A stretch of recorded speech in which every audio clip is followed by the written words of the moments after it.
Let me go ahead and say something that I think is my life philosophy. When everybody is making noise, I start to dig because I understand and I realize that beneath the surface of the noise is a lot of what you can learn as an individual. Do y'all remember when everybody was making noise about Xbox putting their games on PlayStation? Do you remember the videos that I made saying that with the Activision Blizzard King acquisition, things were going to change the market? Because one thing that PlayStation had relied on was having access to that money pool where they could extensively keep, in a sense, increasing their advantage with the, procurement of that game each year to give themselves a better advantage over Xbox. They also were in the business of blocking games from going to Xbox. And I told y'all and I said the market did not allow for third-party publishers to keep their games away from Xbox, even if Xbox had only 10 million users. But Xbox had been able to acquire even more than that. And I said that alone was going to open and blow this thing open. I told y'all. Do you know why I told y'all that? I was looking at the market.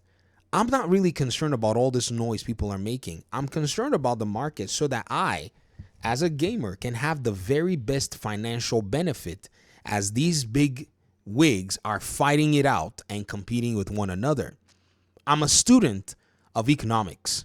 My high school economics teacher is, in my opinion, the best economics teacher in the world.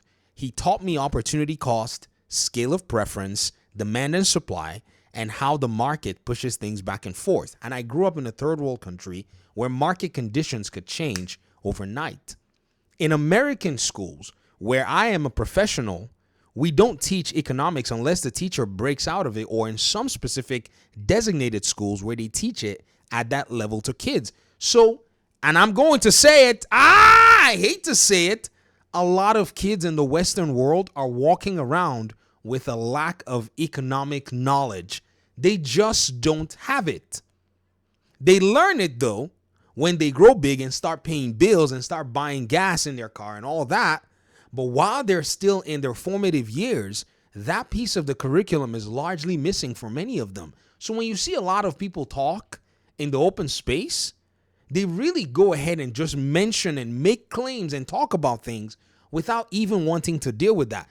I'm not saying I'm better than them. I just happen to be fortunate to actually hold true to a lot of the things I was taught. Because I can also tell you that some of my colleagues in school who, we still keep up over how many years we finished, middle school and high school decades ago, right? In some cases for them, in my case, whatever, right?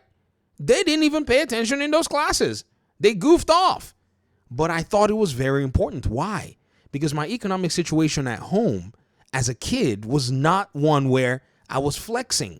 I grew up in the projects, or whatever you want to call it. I grew up in the hood, the slums, whatever you want to call it. And so for me, understanding economic realities and seeing the way things moved and goods and services and markets moved was very interesting. I saw the guy in the street corner who he basically was, running a small kiosk, but he was financially good and stable. Why? He sold the most important things to people. A lot of games journalists are basically, this is general knowledge that's been kept from many of them. So when people talk about PlayStation and Xbox, they talk about PlayStation and Xbox removed from these things, not realizing that economic factors don't give a hoot if you have trillions of dollars. You bow before the market forces. You see Helldivers 2 go into PlayStation, see the way PlayStation fanboys reacted. I was so shocked because the signals had always been there that this was going to happen, but they ignored it. What did they do? They said, oh, no, MLB The Show is because MLB wanted it. They said Game Pass was bad. Game Pass is terrible. Ho, ho, ho. Are you kidding me? Game Pass is the worst thing ever. Oh, no. But they're saying it now after PlayStation already validated Game Pass as a business model by allowing for a game that its studio developed to be launched on Game Pass day and date. MLB The Show is a PlayStation game. Even if MLB wanted that game to go to Xbox, but for them to agree to a Game Pass deal Not one, not two, but I think 3 years should have already told everybody what it is that they wanted to know. But I still see games journalists latching on to, burnt, or people who are filled with regret about their own, financial, or I guess business decisions that have not necessarily panned out for them, just so that they can talk about negativity, not paying attention to the other developers, like the ones from the Lies of P from South Korea, right? The ones that did Power World, the ones that did Expedition 33, all making quality games and still enjoying Game Pass as a service. The crazy thing is, none of these people even understand that even if we throw away who's benefiting from the developer side and the publisher side, the most important proxy for a service like Game Pass is you, the customer. What is the benefit of Game Pass to you? Is it good for your wallet? Does it give you the value that you need? Forget about the industry burning. If Game Pass burned down tomorrow, right? The people who are using Game Pass, the question you want to ask them is, did you get your money's worth?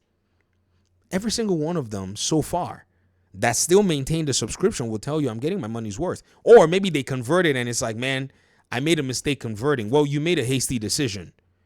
And that's fine. We make hasty decisions, and financially they may not be the best decisions.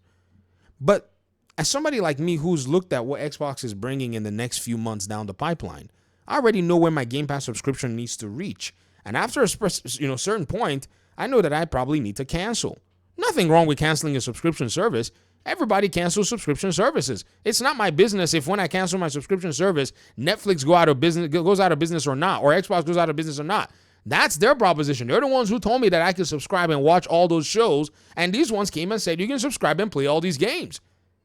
But the economic reality of that is I don't have to worry about where I'm going to go ahead and, scarf out another $60 to buy, another game. In fact, meanwhile, as I'm subscribing, because, again, opportunity cost and scale of preference is lost on a lot of people. God bless my economics teacher. I'm telling you, man, guys, I am a student, of economic matters and a fortune bearer of it for my personal life. Just letting you know, while all this is going down and everybody is yelling from the top of their lungs, I'm basically stacking my backlog with content for me and for my children who are also connected to my Steam library that we will not be able to play ever, ever, ever. And FOMO is out of our bodies. Brand loyalty is dead in this house. My kids have no idea what brands are. They don't even care what they are. They just know where value is. That's what I'm teaching them. They've asked me before, Dad, why don't we play more games on Nintendo? And I showed them the options, and they almost always choose every other option.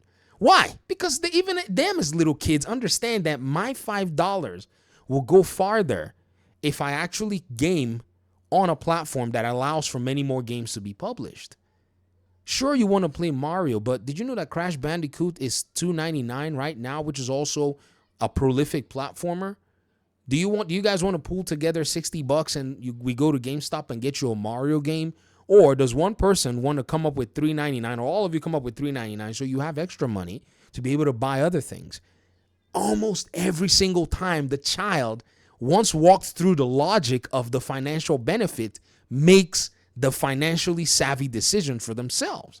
Now, sometimes they may still feel like, yeah, we want Mario, but at least they're aware of the options. I'm shocked and I'm surprised that adults can't let sense penetrate through their brains when we bring the exact same thing. Instead, fanboyism has gone ahead to corrupt most of your minds.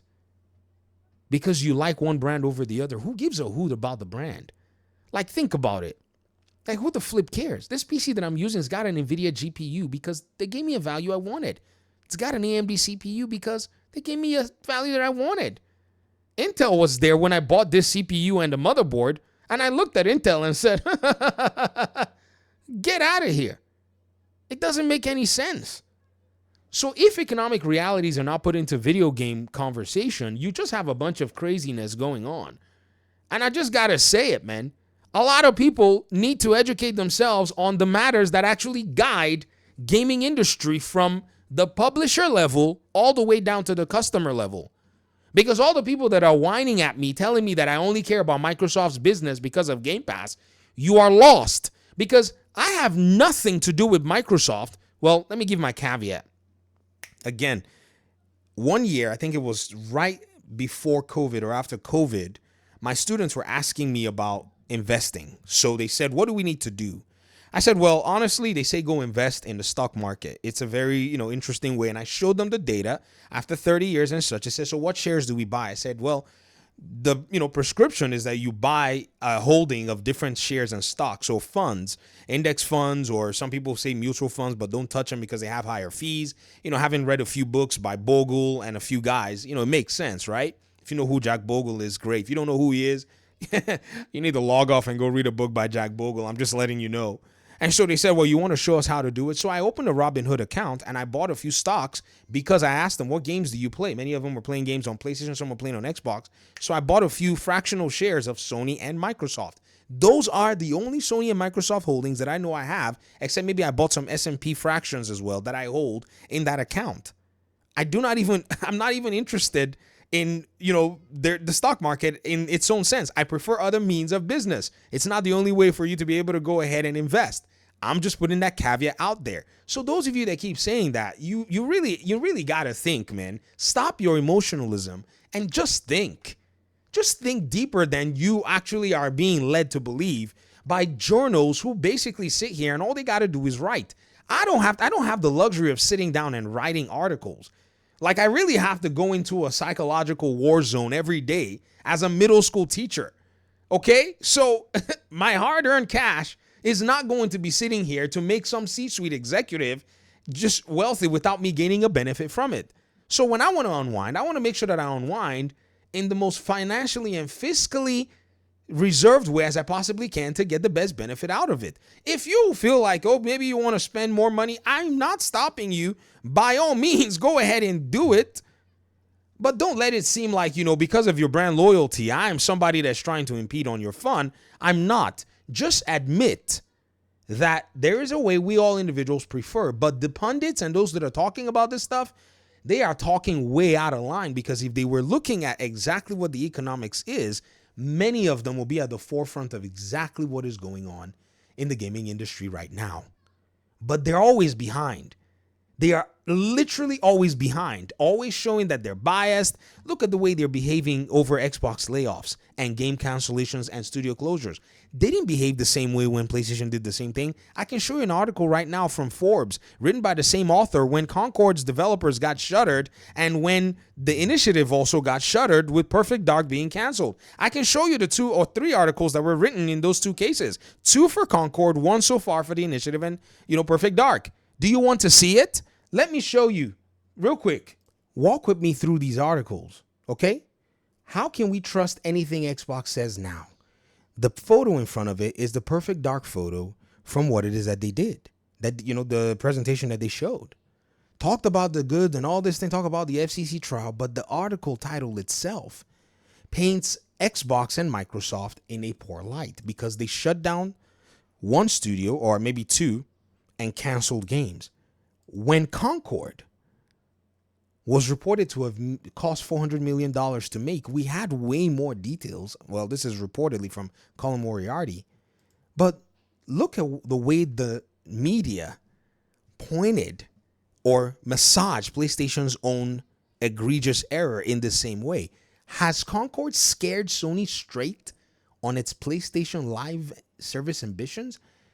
Not how can we trust anything Xbox says. No casting of doubt, but instead saying, are they now back in play? Another one. Sony explains Concord's failure and future changes. But not a cast of doubt. Same author, no casting any doubts to the economic, fortitude or economic, decision-making skills of PlayStation. Okay, the 10 reasons PlayStation's Concord has failed disastrously. Can we find the 10 reasons that, maybe the initiative got shut down or why this game failed? Is there an article coming in the pipeline? Or how about this one? Sony shuts down Concord developer, no relaunch coming. Same article. Same journalist. I don't want to point anybody in a weird light, but I got to tell you, ladies and gentlemen, when the noise is going on, you dig. That's just it. Let them make noise. Let the sheep run after them. That's not what you do. Why would you be running and doing all of that? you go so you run. You're a lone wolf because you want to see gaming from your own perspective and leverage it to the best possible way. And I will make videos of all this stuff. You know that, right? Because this stuff is easy content farming for me. Because there is a benefit for me to make videos. I'm not gonna, like I said, I'm not gonna sit here and try to treat you like I'm going to speak with you like I'm going to speak to my brother and my friend or my sister. This is already easy. It's easy pickings. Because before you know, we flip to the next 48-hour cycle, and then again, everything else has changed. There's no economic reality in terms of them understanding why these moves are being made. So they're all just talking. That's all they're doing. Let them talk. I've seen a lot of folk on the Xbox side saying, well, this negativity. I'm like, no. Some of you may need to shut out the news. I'm telling you, some of you Xbox players, you probably need to block all of this stuff. Get your Xbox when you come home and fast with the entertainment piece you want to engage in, or maybe watch a movie or whatever. You'll need to shut down the news. It takes a lot of media exposure training to do what I do, to be able to weather the nasty. You got to be in the murk, and that's what but I get a benefit from it. So unlike you, I'm making videos. You're watching my videos, ad revenue, even if it's not the greatest ad revenue in the world, it's coming in, right? But some of you might just need to shut all these people out and then just enjoy your gaming. Even I myself, you may need to actually, because I will still inadvertently expose you to some of this discontent as well. So all this talk that's going on in the gaming industry right now, it's all surface level thinking. In many cases, from people who, for the most part, are always going to be either surprised, they're going to expose their bias, because if you have an economic perspective on the matter, there's no need for a bias. You can always see a lot of things coming. You know what I mean? You can always tell, when something happens that shocks you, you can always lean on those realities and those principles to say, oh, yeah. This is the economic reality of big corporations. They will shut down, they'll fire people, they'll do all of this. They do it all the time. It's bad. I've been subject to one from another big company big. I'm talking big company. When Microsoft brought in money from offshore accounts in 2017, big company. Level big. They were also within the name of the other companies that were bringing in money. But those companies don't have, according to one of my, audience members, they don't have fanboys attached to them. So when they do all their firings, nobody hears anything. It's only here that Xbox is dead. Oh, that inside Xbox is crumbling from the inside. Based on who? Some guy on a forum? I'm sorry, but some guy on a forum, and even a YouTuber like myself, who are we in this conversation? Other than those who are looking and saying, yeah, where can I get the best benefit? The gaming industry may be cratering right now, so everything is easy pickings and for bottom dollar. Or the developer guy like me, who's like, where is the gaming industry feeling pain right now? Where can I get in? Some of you ought to think far. Come on. I'm speaking with adults here. You gotta, I can't give too much. That's why I cover this stuff. I'm not saying any more. If I keep talking, I'm going to NDA myself. Let's talk in another video when I have another topic so I don't go, peace out.